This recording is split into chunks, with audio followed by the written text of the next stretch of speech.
Good morning বন্ধুরা, কেমন আছো সবাই? আশা করি সবাই ভালো আছো। তো সকাল 7টা থেকে শুরু করে দিয়েছি আজকে ব্লগটা। তো দেখতেই পাচ্ছ, থলে মালা নিয়ে আমি বেরিয়ে পড়েছি দিদির বাড়ি থেকে। তো দিদি তো আমাকে এতদিন ধরে আটকে রেখেছে, তো আজকের মোটামুটি ফাইনালি বেরিয়ে পড়েছি। কারণ বাড়ির দিকে এত পরিমাণে কাজ, সে কাজগুলো তো তোমাদের আমি প্রতিনিয়ত দেখাই। আর এতটাই কাজ যে কোথাও গিয়ে থাকার সময় আমার নেই। তো দিদি এদিকে ক্যামেরাম্যান হয়ে দাঁড়িয়ে আছে আর আমি এদিকে লিফট করে চলে যাচ্ছি। তো ফাইনালি সব কিছু গুছিয়ে রেডি হয়ে বেরিয়ে পড়েছি দিদিকে টাটা জানিয়ে। তো দেখতে পাচ্ছ আমি রাস্তায় চলে এসেছি, দিদিও আমার সাথে সাথে চলে এসছে। দিদি দোকান থেকে একটু কিছু খাবার কিনে দিচ্ছে আমার ছেলের জন্য, চকলেট টকলেট কী সব। আর মানে ও দাঁড়িয়ে আছে আর আমিও সঙ্গে সঙ্গে দাঁড়িয়ে আছি। তো দোকানদারকে বলছি, তুমি রেডি থেকো, কিন্তু আমি সোশ্যাল মিডিয়ায় তোমাকে ছেড়ে দেবো। বলছে হ্যাঁ দাও কোনো সমস্যা নেই। তো যাই হোক, ফাইনালি দিদি ওখান থেকে চকলেট নেওয়া হয়ে গেলে আমরা যাব মিষ্টির দোকানে, কারণ বাবা মায়ের জন্য একটু মিষ্টি কিনে পাঠিয়ে দেবে, তার কারণে একটু মিষ্টির দোকানে যেতে হবে। বাবা মা দূরে থাকলে মেয়েদের কত কিছু না দিতে মন চায়। তো আমি যখনই আসি তখনই বাবা মায়ের জন্য কিছু না কিছু কিনে দেয়, তার কারণে বলছে একটু দাঁড়া, তো ছেলেটার জন্য একটু কিছু দিই আর বাবা মায়ের জন্য একটু মিষ্টি কিনে দিই। তো আমার কাছে জিজ্ঞেস করছে কি মিষ্টি নেই বলতো? আমি বলছি যেটা খুশি নে না।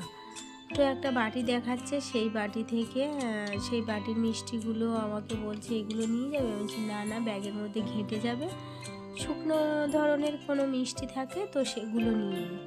তো কিছু সন্দেশ নিয়ে নিয়েছে, নিয়ে আমাকে বলছে তাহলে সন্দেশই নিলাম, তুই এগুলো নিয়ে চলে যা আর মা বাবাকে একটু দিয়ে দিস। আমি ঠিক আছে, মা তো আমার ওখানে আছে আর বাবার জন্য পাঠিয়ে দেবো।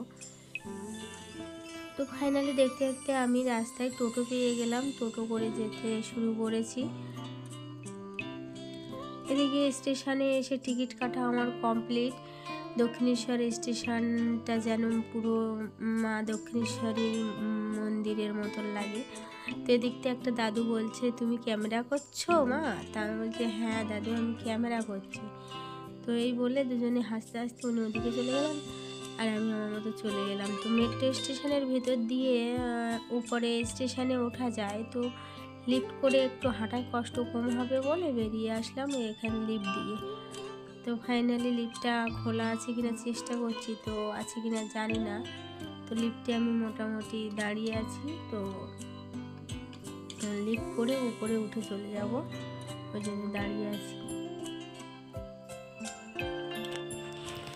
তো জীবনে কিছু সময় থাকে মানুষের মানে পরিশ্রম করতে করতে চলে যায়। একজন একটা কথা জিজ্ঞেস করছিল, তাকে বললাম যে তুমি ওই ধার দিয়ে চলে যাও, পেয়ে যাবে। তো ফাইনালি দেখো আমি ওপরে স্টেশনে উঠে পড়েছি।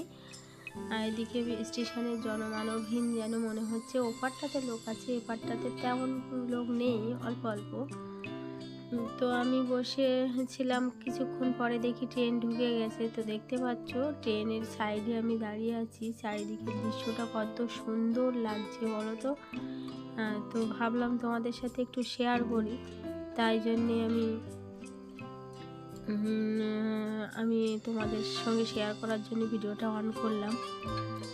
তো ফাইনালি দেখতে দেখতে আমি দমদম জংশনে চলে আসলাম। এখান থেকে হাসনাবাদ ট্রেন ধরবো, হাসনাবাদ ট্রেন হয়ে আমি বাড়ি চলে যাব।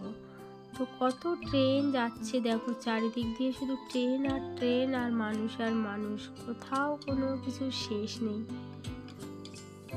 তো ফাইনালি আমি হাসনাবাদ চলে এসেছি, দেখতেই পাচ্ছ হাসনাবাদ স্টেশন। এখানে এবার আমি নামবো, এখান থেকে বাস ধরবো, বাস ধরে সোজা বাড়ি। তো বাস তো পেলাম না, অনেকক্ষণ দাঁড়িয়ে থেকে আর কি করব, অটো করে চলে যাচ্ছি।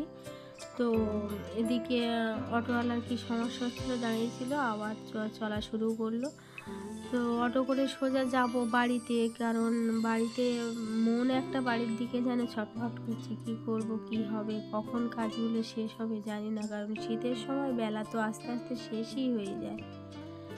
তো শুধুই দাঁড়িয়ে পড়ছে, কেউ উঠছে না, তাদের জন্য দাঁড়িয়ে পড়ছে। এমন একটা অটোতে উঠেছি, বিরক্তকর অটোওয়ালা। তো ফাইনালি আমি দেখতে দেখতে চলে আসলাম লেবুখালীতে। এখান থেকে যাব আমি নৌকা করে দুলদুলির পাড়ে। তো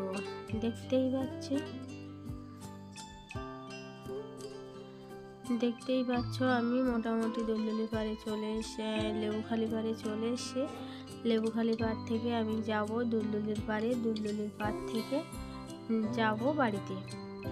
তো আমাকে নিতে চলে আসবে আমার জায়ের ছেলে, বাইকে করে নিয়ে যাবে, ওকে বলে দিয়েছি ফোন করে, ও চলে আসছে।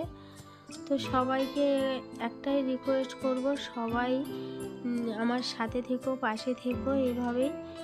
আর দেখতে পাচ্ছ ঝলমলে আকাশটার মাঝে সূর্যটা কেমন উঁকে দিচ্ছে, আর চারিদিকে নদীটা একবার দেখো। তো ফাইনালি আমি খেয়া পার হয়ে এপারে চলে এসেছি। এবার উপরে উঠবো, উপরে উঠে বাইকে করে সাই করে বাড়ি চলে যাব। তো সূর্যটা এত সুন্দর লাগছিল, সেটার দিকে তোমাদেরকে একটু দেখানো মন চাইলো, তাই জন্য দেখিয়ে নিলাম। তো ভ্যাচালের মতন রাস্তাটা করে দিয়েছে, খেয়ার রাস্তাটা। তো সবাই খেয়া দিয়ে উপরে উঠে যাচ্ছে টুকটুক করে। তো ফাইনালি বাড়িতে চলে যাচ্ছি। আমাদের বাইকম্যান এসে গেছে, আর রাস্তা দিয়ে চলেছি এদিকে কাঠফুলে বাজারে। তাই জন্য বললাম চল এদিক দিয়ে যাই, দুজনে মিলে একটু বাজার করে নিয়ে যেতে পারবো। বলছি ঠিক আছে চলো। ওদের বাজার করা হয়ে গেল, এবার আমরা যাব বাড়িতে। তো সামনে লোক দাঁড়িয়ে আছে, আমরা যেতেও পারছি না, তো তার জন্য একটু দাঁড়াতে হলো। তো এদিকে বেরিয়ে পড়েছি বাজার ঘাট করে নিয়ে, আর এদিকে ফাইনালি আমি বাড়িতে পৌঁছে গেছি। তো ভালো মন্দ সবাই একটু কমেন্ট করে জানিও কে কেমন আছো না আছো। সবাই একটু সাপোর্ট করো, সবাইকেই বলছি, সবাই আমায় একটু সাপোর্ট করো। তো দেখতে পাচ্ছ বেলা গেছে, সবাই যে যার গরু ছাগল নিয়ে গোটে চলে যাচ্ছে, আর আমরা এদিকে বাড়িতে আসছি। তো মা আছে, যার কারণে একটু চিন্তা কম বলে আস্তে আস্তে যাওয়ার চেষ্টা করি, আসার চেষ্টা করি। এদিকে ছেলে ভয়ে এক সাইডে দাঁড়িয়ে আছে, আমি আসার আগেও একটা অন্যায় করেছে, তার জন্য ভয়ে নিচে নেমে দাঁড়িয়ে আছে। তো এদিকে আমি চলে এসেছি বাড়িতে। ওই দেখতে পাচ্ছ ওই যে আমার মা দাঁড়িয়ে আছে। সবাইকে টাটা।